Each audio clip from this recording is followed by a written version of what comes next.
Hello, welcome to the Mediocre Takes podcast, the podcast where we share our mediocre takes on the shows and movies we watch. I'm Marco and I'm here with my co-host Mel.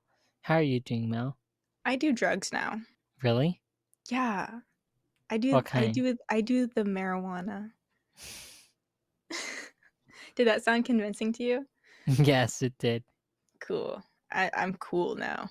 I would, but I used to when I was underage, but I can't really anymore because of my mental health conditions. Because if you have like bipolar or like psychosis or a bunch of other stuff, you can't do marijuana because it's bad for your health. Like it makes your mental health condition even worse. So, fun fact for the day. I'm not going to tell you guys what condition I have, but just know I do have one. Anyways, today we're going to be talking about Love, Death, and Robots Season 3, the final season so far. I don't know if there's going to be a Season 4. I hope there will be because it would be cool if there was. But yeah, let's just get into it. First up, bad traveling. This film opens up with some lore and world building. We're told that on alien oceans, sailors hunt the great Jabul shark. The ships that got lost were said to have had a bad traveling.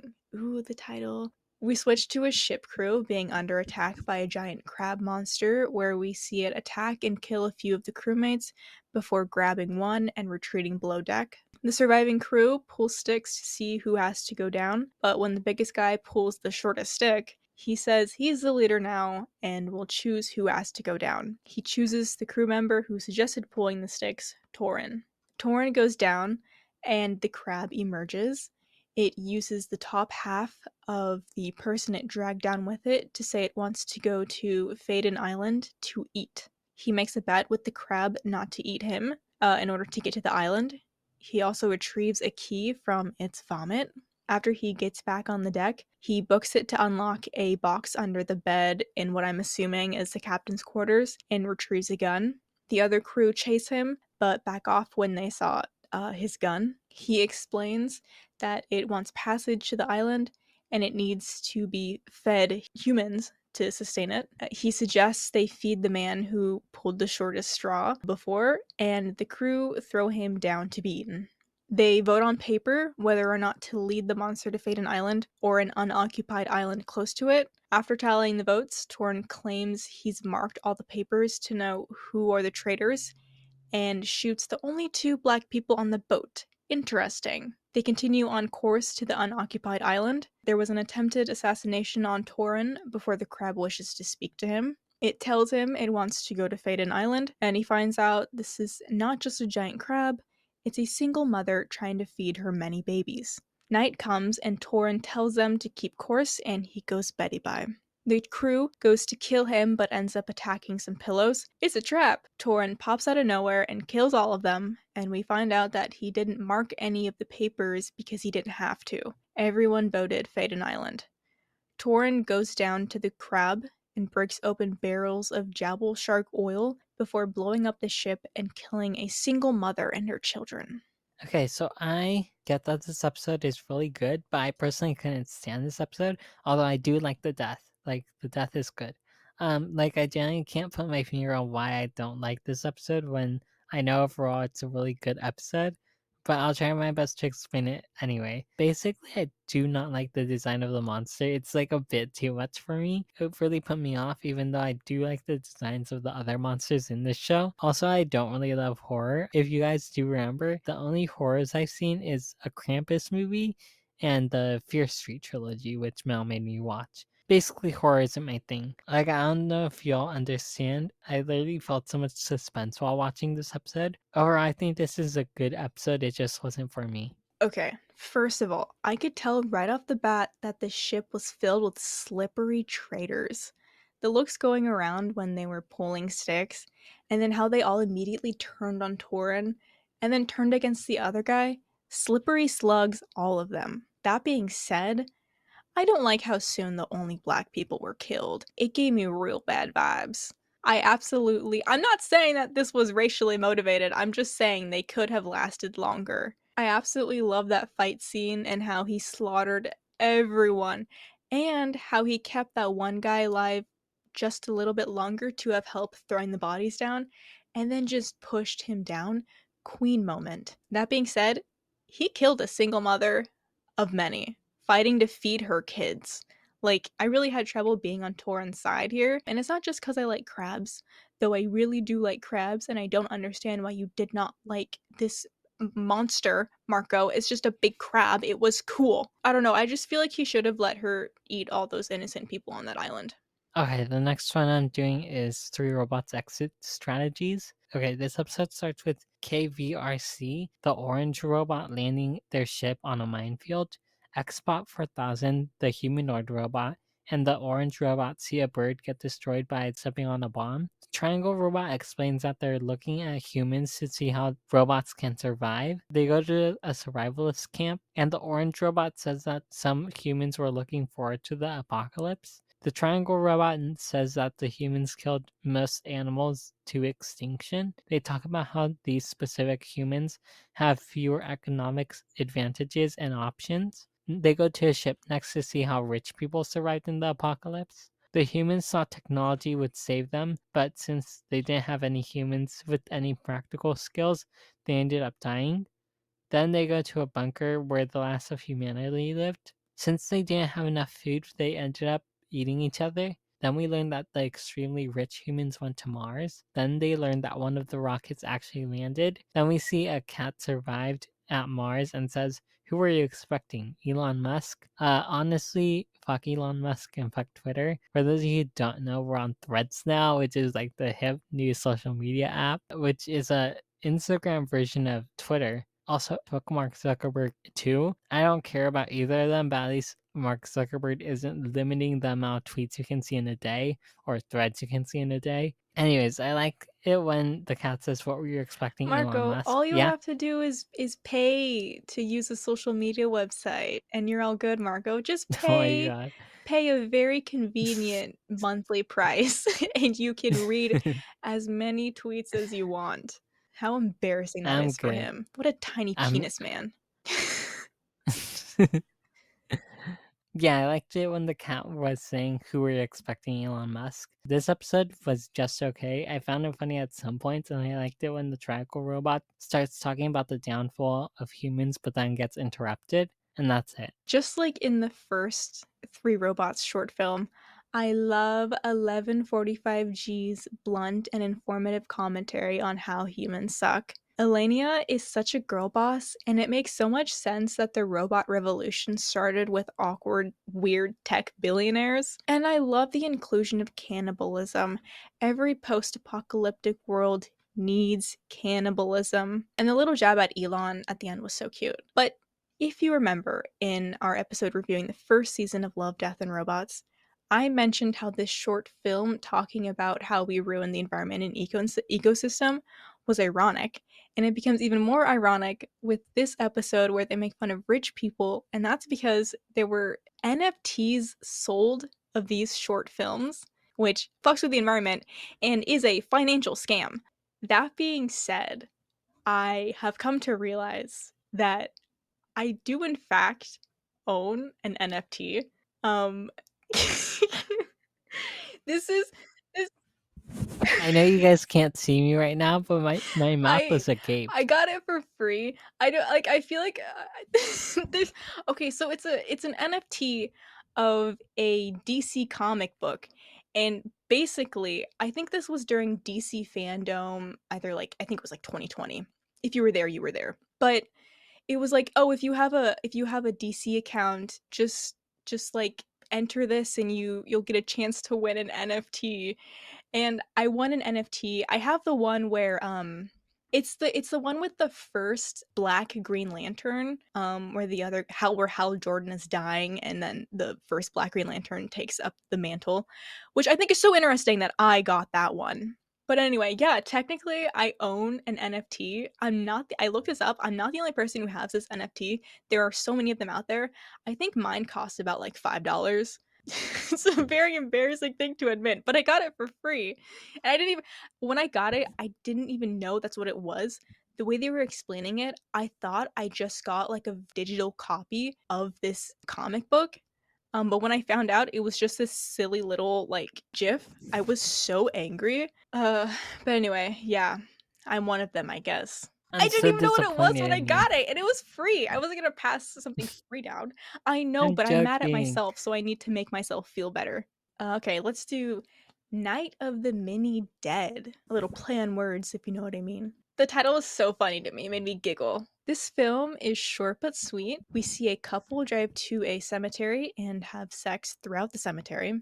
The man climbs a statue of an angel that's right in front of a church and humps its face while the woman records him. The statue breaks and falls into the church, and the cross on the church falls and lands upside down. Then lightning strikes the upside down cross and it is engulfed in green fire. Zombies rise from their graves and attack the adulterers before wreaking havoc on Earth. We see them slowly take over the cities with some hilarious scenes, including monks fighting them off and defending their temple. We see a lot of gunfire and bombs. A gas tank at a nuclear reaction facility is blown up, and the green gas creates giant fire spitting zombies. The world deploys their nuclear weapons, and the Earth explodes. Them having sex in the graveyard was really gross. Like, I don't understand why people pull that stuff. Like, you can get in serious trouble if you do that. Just letting you know. Just an FYI. Also, I don't know if you had subtitles on for this episode, but if you have subtitles on, there are actual things that they're saying. Like, they say, "Oh yeah," and weird stuff like that one. This was a fun but short episode. It was pretty alright. I like how they all die in the end. And that's it. Oh my god, yeah, of course you love when they all die at the end, Marco. Fucking weirdo. So I hated the sex scene. Absolutely gross and disgusting. But it makes total sense that heterosexual sex would be the thing that starts the end of the world.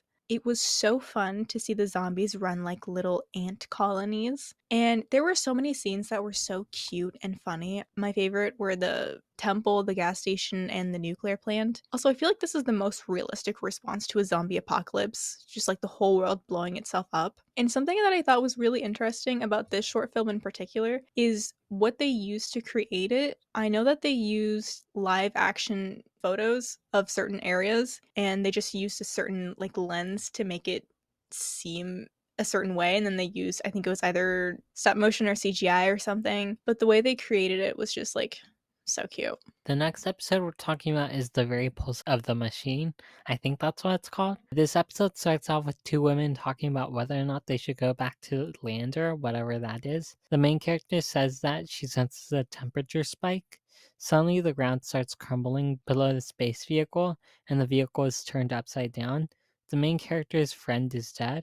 The main character's suit is damaged, and so she calls Orbital, and Orbital doesn't answer, and it says that the next orbital sync window will be in 12 hours. The main character realizes that her oxygen is low. She takes her friend's oxygen tank and she starts walking. She realizes she's going to die, so she gets herself eye. She starts hearing voices. The voice says her name. The main character is told to wake up. She suddenly remembers where she is, though she doesn't know exactly where she is anymore. She was half asleep. She starts seeing things, not just hearing things, and she snaps out of it. She takes more drugs, and the voice becomes a bit louder. She tells the voice to shut up. The voice tells her she is the machine. The voice tells her to look around her. The voice makes the main character realize that the planet is a machine. The main character says she can't do this anymore, and she falls to the ground. She hallucinates her friend carrying her.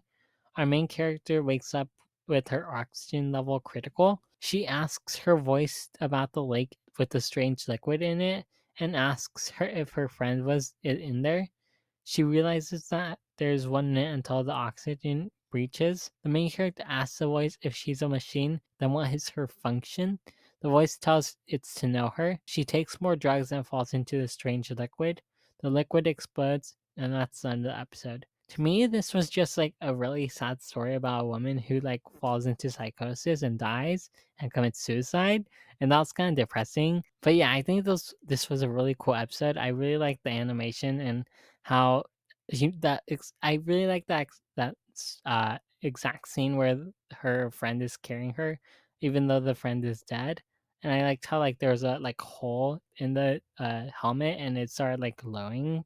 Anyways, I think this was a really cool episode, and that's it. I really like this type of animation. Also, by the way, the voice actress for the main character is Mackenzie Davis, aka the woman in Happiest Season that everyone hates, I guess. I loved watching Martha go a little insane. And I loved how the machine was communicating with her through her friend. Okay, Marco, I must say, the whole like going through a psychosis thing and then like committing suicide is so sad, which is why I didn't go that route when I was analyzing this film.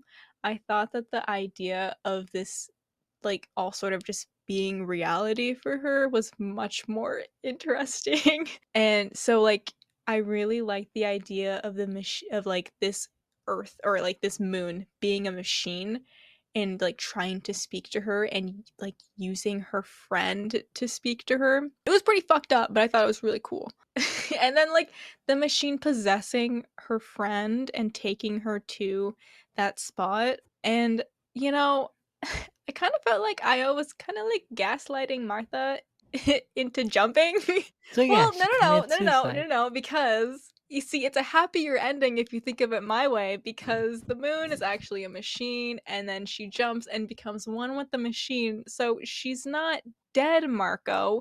It's just her body is no longer a thing that exists. But she was downloaded into the machine, and then she says that she like calls back to fucking home base or whatever and says like this is Martha. That's the last scene. So I would love to pretend that canonically she just became one with the moon. And honestly, who doesn't want that? Okay, I Okay. have another question. So you said like everyone hates Martha. Is there more haters than just me, or are you just talking about me? Oh, don't like the happy season? Well, Yeah. so there are a lot of people talking about how like there was just like no chemistry between Kristen Stewart and Mackenzie Davis or like their characters. And I was like, what are you talking about? Like there is chemistry and it's not the writer's fault. It's not the actor's fault that Aubrey Plaza just has big lesbian energy and finds a way to be like shippable with every other like woman actress. Like it's not her fault. She's just doing her job. But anyway, yeah, there are a good amount of haters, Marco. Also, watch our happiest season Okay. review. Oh, let's do Kill Team Kill. Okay, in this film, we open with a shot of an animated penis pissing. We find out that the pissing man is a part of a US Special Force unit. The sergeant tries to contact the other half of the platoon, but they don't respond. As they continue to trek up the mountain where their objective is, they find a group of soldiers that have all been ripped to shreds. A cyborg bear attacks them and kills a couple before a high pitched noise scares it off. The man with the machine making the noise introduces himself as Sergeant Morris and says that the bear is called Project Bargist, created by the CI Slay, and was on patrol with Morris's group before going crazy and attacking them. Morris takes the group to a secret base. Once they get in, they see gore galore, dead bodies spread around like party decorations. They make their way to the weapons room and meet Marsbot, a cute missile dog robot. They recall the bear and attack it once it gets to the base. Sadly, Marsbot was killed. The group fires at it until it seemingly dies, but it comes back to and attacks one of them before being killed for good. After they think it's over, a robotic eye pops out from the robot skull and blows them up. Alright, seeing the guy's penis was also gross. I don't know what it is with this show and nudity. Like, also, I hate how super masculine this show is, or this episode is. I knew the guy who's freaking out was going to die from the beginning, like, it's really obvious. I was not, however, expecting the secret operative to die. Anyways, I didn't love this episode. It kind of sucked and wasn't that funny.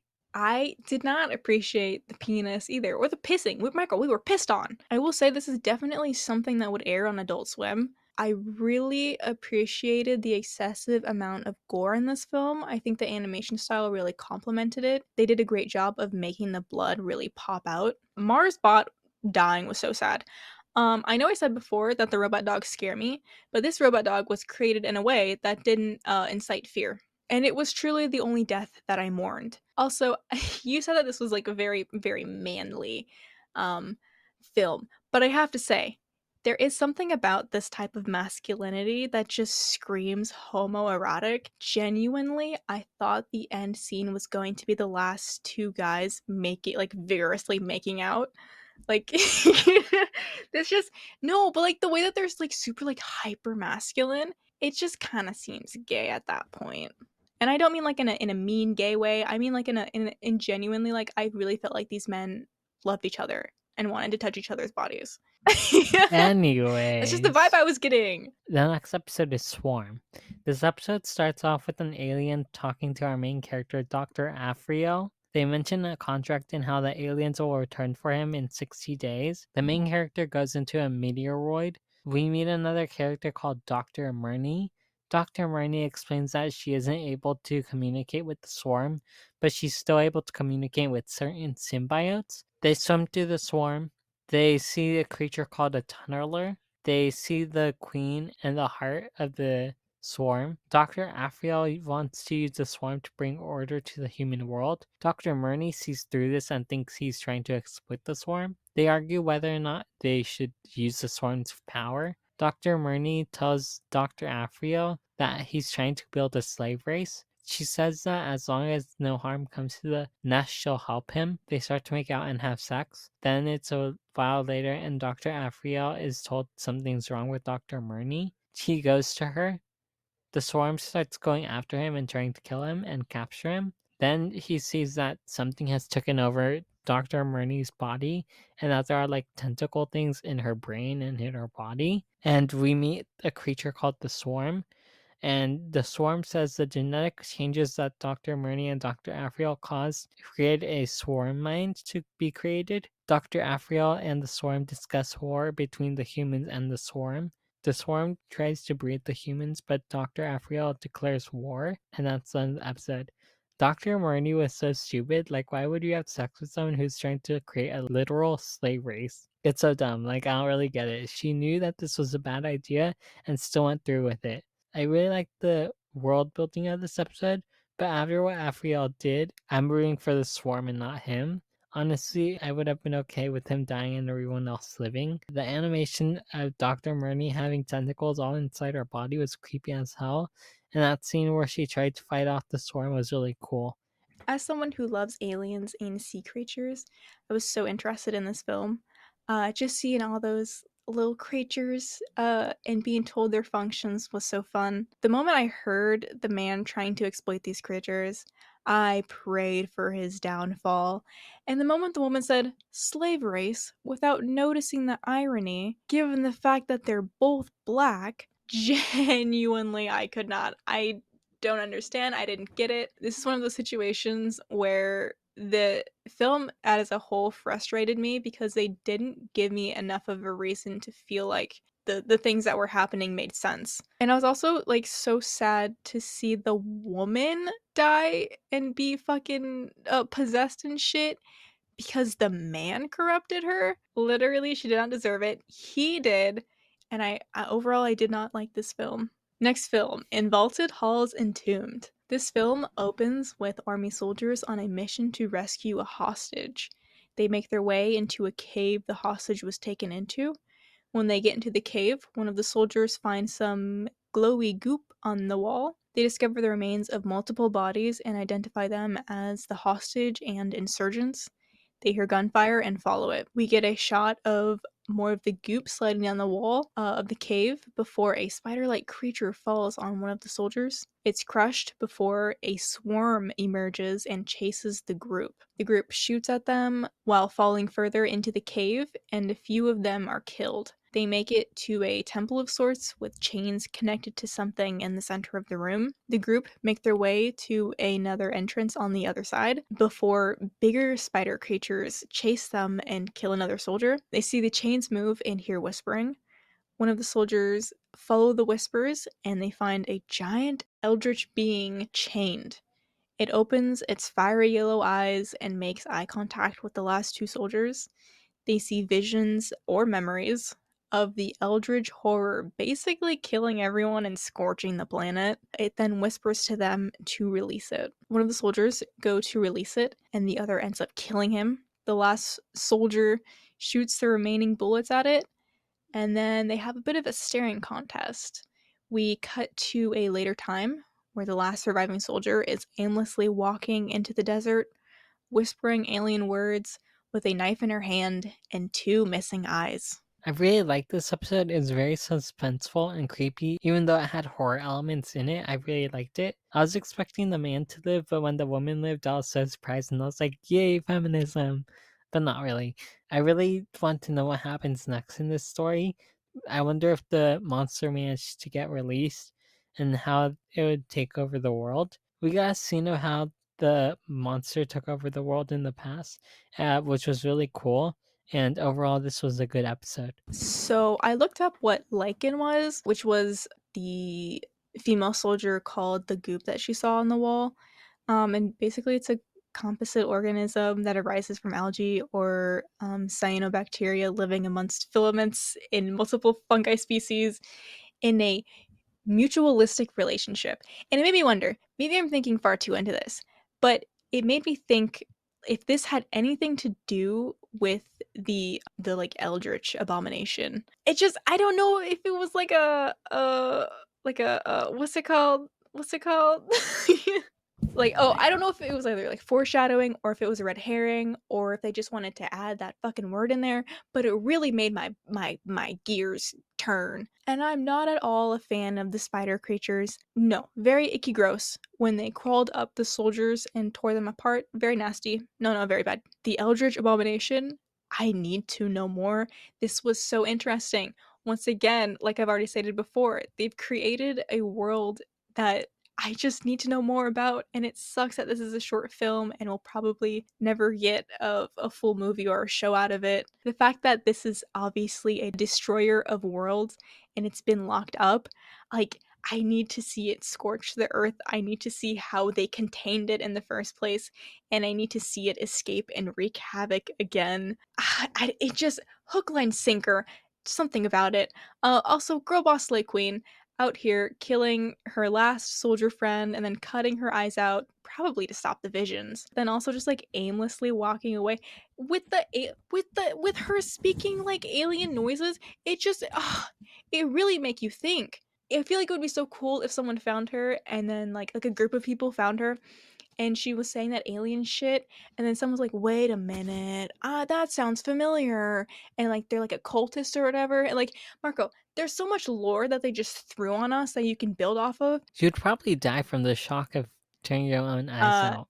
Not if I you're a just girl kind of thought of boss. that. Okay. The next episode is Mason's Rats. This episode starts off with an old man seeing rats going around his barn.